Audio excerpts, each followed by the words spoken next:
제가 그 첫 번째 세션 녹음을 버튼 안 눌렀더라고요. 그래가지고 지금은 이제 늦은 시간이긴 하지만 다시 좀 녹음을 하려고 합니다. 그래서 네, 방송 라이브 했을 때 하고 좀 다른 점이 있어도 좀 참고해가지고 들어주시면 좋을 것 같습니다. 그래서 빠르게 한번 해볼게요. 지금까지 저희는 삶의 원칙하고 그에 따라서 왜 투자해야 하는가를 좀 명확하게 한번 살펴봤었습니다. 정리하자면은 우리는 삶을 살아가면서 결국에는 우연이나 운이 작용하는 부분, 제가 이제 기복신앙 얘기를 했었잖아요. 그래서 좀 막연한 것, 그 다음에 근거가 없는 것에 기대는 마음을 줄이고 최소화하고 객관적인 거에 입각해서 결정들을 해나가야 한다. 그 다음에 기록하고 그 다음에 미래지향적인 사고를 바탕으로 해가지고 이제 어떤 다른 의견에 대한 수용성을 기반으로 해서 삶을 더 나은 방향으로 개선해 나가야 한다. 그 다음에 좀 책임지는 자세로 원칙들에 집중하면서 꾸준히 실천해 나가야 한다. 이런 세 가지 삶의 원칙들을 좀 구체화해 봤었습니다. 그래서 이거는 비단 투자뿐만이 아니라 운동, 식습관, 직업 같이 삶의 전반에 걸쳐가지고 일관성 있게 유지해 나가야 할 태도라고 생각했습니다. 그리고 이런 삶의 원칙에 비추어 볼 때 우리는 투자를 해야 한다. 그 이유를 3가지 정도로 정리했었습니다. 그래서 우리 세대는 관계적인 측면, 직업적인 측면, 금전적인 측면 이런 모든 측면에서 원하는 바를 달성하기에 굉장히 어려운 그런 조건에 처해 있습니다. 그래서 확률이 너무 낮고 게다가 낮은 확률조차도 합리적 근거를 바탕으로 통제할 수가 없는 그런 불리한 상황입니다. 그래서 이렇게 된 이유는 우리 사회가 노동집약적 경제성장 모델을 지금까지 추구해왔고 그 다음에 인구 역학을 좀 생각해 봤을 때 축소사회이기 때문이고 이러한 조건을 결국에는 직장에서 우리가 노력하는 것으로 극복하는 것은 불가능한 그런 상황입니다. 여기에 반해서 투자 판단이나 성과는 임금하고 다르게 성장의 한계가 없습니다. 그리고 우리에게 좀 책임을 지고 그 다음에 그 책임에 온전히 이제 그 성과가 맡겨지는 그런 삶을 살 수 있게 해줍니다. 그래서 버핏님께서는 1년에 좋은 판단 하나씩만 해도 정말 큰 부를 일구기에 충분하다, 부족함이 없다 라고 말씀하셨었죠. 그래서 이런 좋은 판단을 하는데 모든 역량을 집중할 수 있다면은 결국은 이런 관계적, 직업적, 금전적 측면에서 우리가 처한 그런 한계를 충분히 극복할 수 있고 우리가 원하는 행복한 삶을 살 수 있다 라는 것까지가 이제 지난 시간까지 제가 말씀드렸던 내용입니다. 그래서 지금까지 이야기해온 연장선상에서 우리가 어떻게 투자해야 될지 이 방향을 도출해봤습니다. 첫 번째는 정리해야 된다라는 것입니다.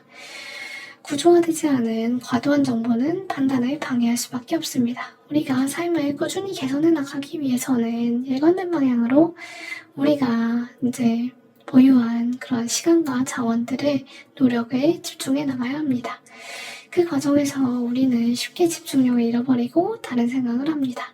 저도 이제 이런 자료를 만들기 위해서 준비할 때 보면은 이제 MSN 마이크로소프트 엣지에서 이제 새로운 창을 띄우면은 추천해주는 그런 기사들이 보여요. 근데 어찌나 그렇게 제 선호를 잘 파악하고 있는지 모르겠는데 그거를 클릭 안 하고 넘어가기가 굉장히 힘듭니다. 근데 그걸 보면서 느끼는 바는 우리는 정말로 쉽게 집중력을 잃어버리고 다른 생각에 빠지게 된다. 정말 다른 거를 해야 될 그런 상황에도 그거를 클릭하고 있는 자신을 발견하게 됩니다. 우리 뇌가 그렇게 설계되어 있기 때문이에요. 그리고 정리하는 뇌 꼭 한번 읽어보시길 바랍니다. 그 내용에서도 보게 되면 하루에 할 수 있는 효율적인 판단의 개수는 제한되어 있습니다. 따라서 정보를 정리하지 않고 쌓아두기만 한다면 중요한 판단을 해야 할 때 정보를 찾고 학습하는 데 과도한 에너지를 소모할 수밖에 없습니다.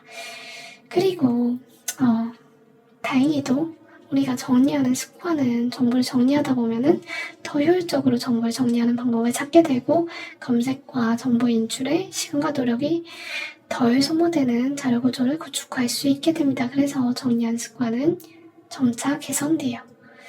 그리고 이렇게 잘 축적된 자료는 합리적인 근거에 입각해서 판단할 수 있는 기반이 됩니다.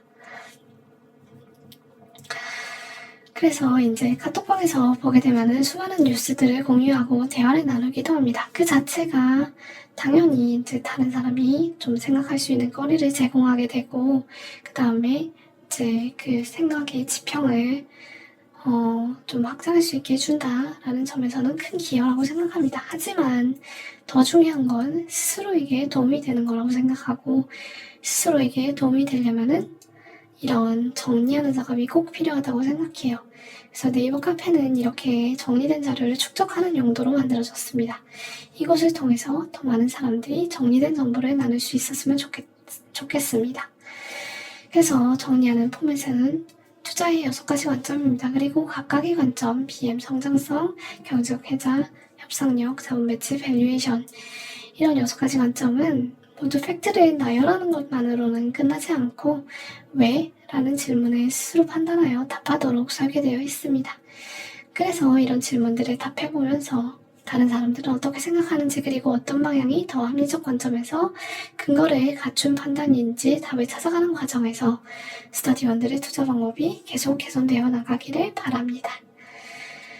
그리고 두 번째는 독립적 사고예요. 독립적 사고를 하기 위해서는 필요 없는, 그리고 가치가 없는 그런 노이즈를 무시하고 근거를 확인해야 된다 라는 거를 강조드리고 싶습니다. 그래서 이미 공개된 거가지표, 그 다음에 다른 사람의 행동 등 대표적인 노이즈들로부터 독립적으로 행동해야 한다라고 생각합니다. 그래서 과거의 정량지표는 안정적인 초과 수익을 가져다 주지 못한다라는 걸 먼저 말씀드리려고 해요. 과거 지표는 이미 주가에 반영되어 있을 가능성이 높습니다. 시장 참여자 중에 큰 고민 없이 투자하는 사람도 분명히 있습니다. 하지만 더 많은 돈을 투자해가지고 시장을 움직이는 사람일수록 더 많은 변수를 고려하게 되고, 그런 고려를 하지 않는 사람들은 결국은 확률적으로 손실을 볼 가능성이 높고, 결과적으로는 더 많은 돈을 투자할 수 있는 사람이 되지 못하고 결국 시장을 움직이는 그런 그 힘을 제공하는 사람이 되지 못합니다. 결국은 시장을 움직이는 사람은 많은 것을 더 고려하고 투자하는 사람들이라고 할 수 있습니다. 결국 이미 공개된 정보는 대체적으로 나보다 더 빠르게 움직이고 더 합리적으로 판단하는 사람들에 의해서 가격에 반영되게 됩니다. 결국은 가격에 이제 반영될 정보를 더 현명하게 판단하는 사람들, 그리고 정량적 지표는 정확하게 반영하는 사람들이 주가를 움직이게 되고, 결국은 이제 그런 그 이미 공개된 정보를 기반으로 투자하게 되면은 그런 왜곡이 발생할 수 없는 정량적 지표를 기반으로 투자하게 되면은 이제 초과 수익을 누릴 수 없게 됩니다. 그래서 인지적인 왜곡이 발생할 수밖에 없는 구조, 객관적으로 판단하기 어려운 것들을 투자 아이디어로 삼고 그런 데에 관심을 집중해가지고 투자할 때 초과 수익을 누릴 수 있다라고 생각합니다.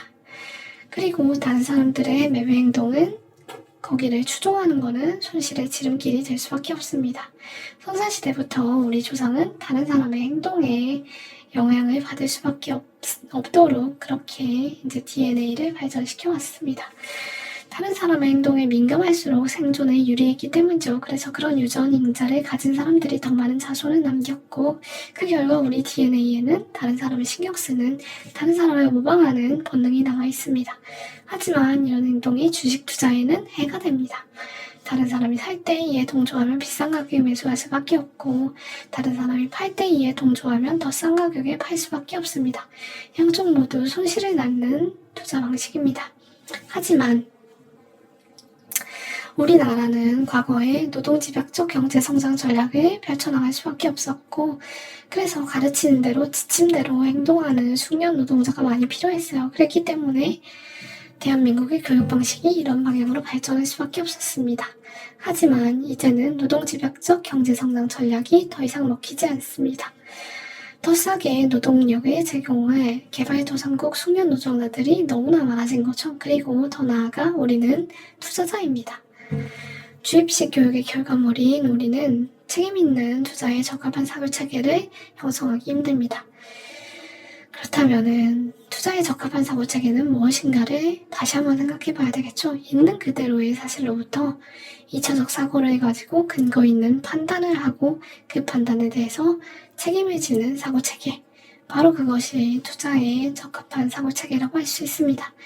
그래서 좀 더 정리하자면은 미래를 향한 근거 있는 판단, 2차적 사고를 반복해야 합니다. 저는 앞서 말했듯이 6가지 관점에서 사실에 대한 독자적인 판단, 이거를 이제 하워드 막스는 투자에 대한 생각이라는 책에서 2차적 사고라고 개념화하였습니다. 그런 것들이 가미된 것을 투자 아이디어라고 말씀드렸었습니다. 투자자는, LTO 멤버는 판단한 바가 왜 실현될 가능성이 높다고 보는지에 대한 객관적인 근거를 제시해야 합니다. 그것이 BM의 차별성이든 성장성이든 해자의 근거든 협상력이든 자본의 지율성이든 싼 밸류에이션이든 어떤 항목이 있는 간에 팩트가 판단하고 결합되었을 때 비로소 그것이 유효한 투자 아이디어가 된다 라고 볼 수 있습니다. 그리고 그렇게 작성된 투자 아이디어는 사후에 적정 기간이 지난 다음에 다음 결과를 통해서 검증하고 피드백하는 과정을 통해서 다른 투자 아이디어를 구성할 때 판단을 더욱 개선시켜 나갈 수 있습니다. 피드백을 위해서라도 앞서 말한 대로 내가 생각했던 바를 간결하고 명료하게 정리하는 것이 반드시 필요합니다. 그리고 마지막은 성장주에 장기 투자해야 된다라는 것입니다. 그래서 성장주에 투자를 해 나가야 된다라고 생각합니다. 주식 투자에서 중요한 것은 수익을 극대화하고 리스크를 관리하는 것입니다. 우선 성장주에 투자하면 수익이 극대화된다라는 것은 너무나 당연합니다. 일반적인 기업, 보통 기업에 비해 더 빠르게 이익이 증가하는 기업을 성장주라고 하잖아요. 그래서 장기적 관점에서 주가는 이익을 따라가게 된다라고 말한 앙드레 코스톨라니 말을 기억해 본다면은 성장주는 결국 높은 자본 수익으로 이뤄질 수밖에 없습니다. 하지만 흔히들 성장주는 리스크가 높다라고 생각하는 경향이 있거든요. 근데 이거는 성장주 주식을 터무니없는 밸류에이션에 매수했을 때 일어난 현상입니다. 여기에서 볼 수 있듯이 충분한 속도로 성장하는 기업에 적정 밸류에이션에 투자하게 된다면은 비록 내가 밸류에이션이 조금 더 비싼 F 같은 점에 투자했다고 하더라도 내재 가치가 이렇게 증가해 나감에 따라서 이제 이런 지점에 갔을 때 이제 밸류에이션이 낮은 그 시점에 주가를 보더라도 F 시점에 비해서 주가가 더 높잖아요. 그래서 이제 이것이 이제 성장이 내 밸류에이션 산정상의 실수를 커버해주는 그런 상황이라고 볼 수 있습니다. 그래서 충분한 속도로 성장하고 있다면은 이 기울기가 충분하다라고 하면은 적정 밸류에이션, 너무 비싸지는 않은 밸류에이션에 투자한다고 하면은 내가 비록 가치평가에 이 지점처럼 좀 실수했다고 하더라도 시간이 지나면은 기업의 성장이 그 실수를 커버해준다 라고 볼 수 있습니다. 그래서 이런 메커니즘을 통해서 연구 손실을 볼 가능성이 낮아진다 라고 볼 수 있습니다. 그래서 결국 중요한 거는 충분한 속도로 성장할 수밖에 없는 기업이다 라는 객관적인 근거가 필요해요. 그리고 장기 투자입니다.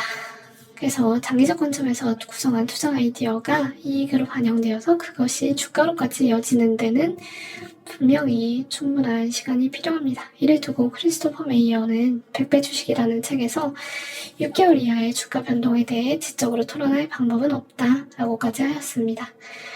그래서 이게 무슨 말이냐, 단기 주가에는 수많은 노이즈가 개입됩니다. 그래서 이제 그 노이즈가 주가에 미치는 영향이 상당히 큰데 반면에 이익의 변화폭은 크지 않습니다. 하지만 장기로 가게 되면은 그 수많은 노이즈들은 긍정적 노이즈와 부정적 노이즈가 서로 상쇄돼가지고 확률적으로 0에 가까워지지만 이익의 변화폭은 기업의 내재적 성장 잠재력을 따라가게 되고 결국 내재적 성장 잠재력을 판별하고 그에 따라서 좋은 기업에 투자하게 되면은 좋은 뉴스가 저절로 따라오게 됩니다.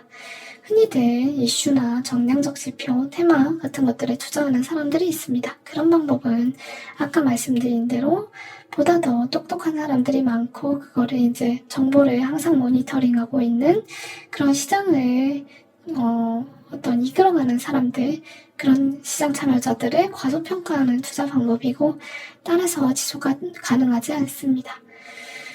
그래서 우리는 달을 가리키는 손가락을 보는 것보다는 달 자체를 봐야 해요.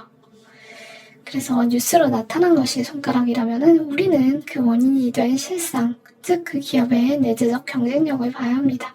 그랬을 때 좋은 일이 저절로 찾아오는 기업에 장기 투자할 수 있습니다. 그래서 3분기에 프리토스의 YTO라는 중국 항공사, 가루다라는 인도네시아 항공사, 니폰익스프레스라는 일본 포워더와의 협업 뉴스가 발표되었습니다. 이는 모두 점유율 최상위의 물류 기업들입니다. 이런 뉴스가 언제 나올 건지 거기에 집중하고 그 다음에 뉴스가 나온 다음에 매매를 하려고 하는 것보다는 프리토스는 물류 디지털화 추세 속에서 구조적으로 업황이 좋아질 수밖에 없는 기업이고 이런 최상위 물류 기업들이 협업을 제한할 수밖에 없는 상황이다 라는 것을 이해하는 것이 중요합니다. 그래서 물류 소비자들이 공급자를 유인하고 공급자들이 소비자를 유인하는 그런 양면 네트워크 효과, 그걸로 인해 가지고 프리토스의 이러한 최상위 물류 기업들이 협업을 제한할 수밖에 없는 구조다라는 걸 이해하면은 좋은 뉴스들이 찾아올 수밖에 없다라는 것을 이해하실 수 있을 거라고 생각합니다.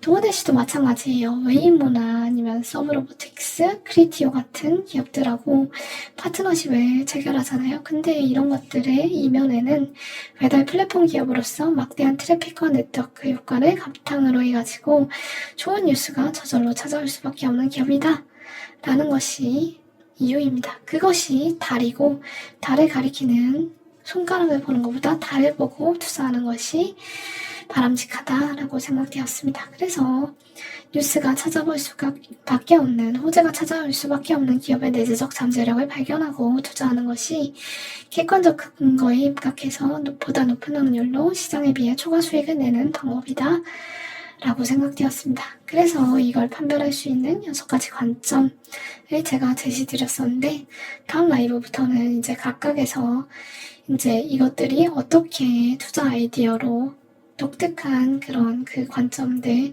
근거들 혹은 내 판단과 생각들이 가미되어가지고 투자 아이디어로 구성될 수 있는지 이런 것들을 하나씩 상세히 설명드려 보려고 합니다. 그래서 간략히 설명드리자면 BMA에서는 회사가 어떻게 돈을 벌고 있는지 그리고 경쟁 현황은 어떤지를 살펴보는 건데 여기서는 소비자가 제공하는 핵심 가치와 이를 제공하는 대안적 방법, 그 다음에 그걸 이제 좀 전체적으로 구성하는 TAM, 그 다음에 이 대안적 방법들과 차별화되는 정도 이런 것들을 검토하는 항목입니다. 성장성 같은 경우에는 이제 기업과 TAM이 어떻게 성장하고 있는지를 보고 이제 그 시장이 커나가는 데에 대한 논리, 메가트렌드, 침투율, 기술 변화 같은 그런 거시적인 그런 근거들을 찾고 거기에 대해서 어느 정도 확률이 높은지를 판단하는 과정이 필요합니다. 경제학 회사 같은 경우에는 경쟁사들이 이제 회사가 영위하는 BM으로 쉽게 진입하지 못하게 만드는 그런 논리이고 경제학 회자를 이제 페토시 님께서 경제학 회자라는 책을 통해 가지고 4가지 유형으로 좀 유형화했고 그 중에 하나가 되는지 그 다음에 회자가 침식될 가능성은 어떤 것들이 있는지 확인해야 합니다. 협상력 같은 경우에는 밸류체인에서 이 기업이 장악하고 있는 장악력을 의미하고 좋은 기업들은 GPM을 높여가면서 매출 성장에 따라 이익이 더 높아지는지 그리고 그런 주의가 지속될 수 있는지 혹은 더 좋아질 수 있는지 이런 것들을 평가합니다. 자본 매치 같은 경우에는 경영진이 성장에 안주하지 않고 번이익을 재투자할 역량이 있는지 평가합니다. 그래서 자본 매치 평가는 미래지향적인 관점에서의 한계적 사고가 중요하고 많은 수익성 높은 기업들이 결국은 이제 원래 사업만큼 수익성 높은 사업에 투자하지 못하는 그런 현상들이 있고 그런 현상들을 이제 극복하고 계속해서 높은 ROE를 유지할 수 있는지 혹은 더 높여나갈 수 있는지 이런 것들을 판단하고 그게 얼마나 높은 확률인지 이런 것들을 판별하는 그런 항목입니다. 밸류에이션 같은 경우에는 과도하게 비싸지 않은지를 평가해야 되는데 적절한 레퍼런스를 선정하고 그 레퍼런스가 어떤 그 측면에서 비슷하고 어떤 측면에서 이 기업에서 이제 할증 요인, 할인 요인 같은 것들이 있는지 그런 것들을 판단해 나가야 된다라고 생각합니다.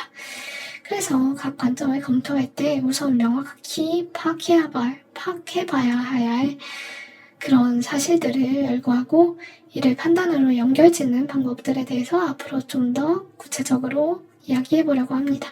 이 과정에서 저도 이제 들어주시고 그 다음에 여기에 대해서 의견 주시는 분들의 피드백을 통해 가지고 배우는 바가 생기고 이를 좀 더 깊게 생각하고 그 다음에 피드백을 통해 가지고 결국 이 시스템이 더욱더 개선해 나가는 계기가 되길 바랍니다. 이상으로 어떻게 투자할 것인가를 좀 설명하는 시간을 가져봤고 여기에 대해서 좀 질의응답 진행하고 그 다음에 이제 메타바이오메드 설명 드려보도록 하겠습니다. 쉬었다 가겠습니다.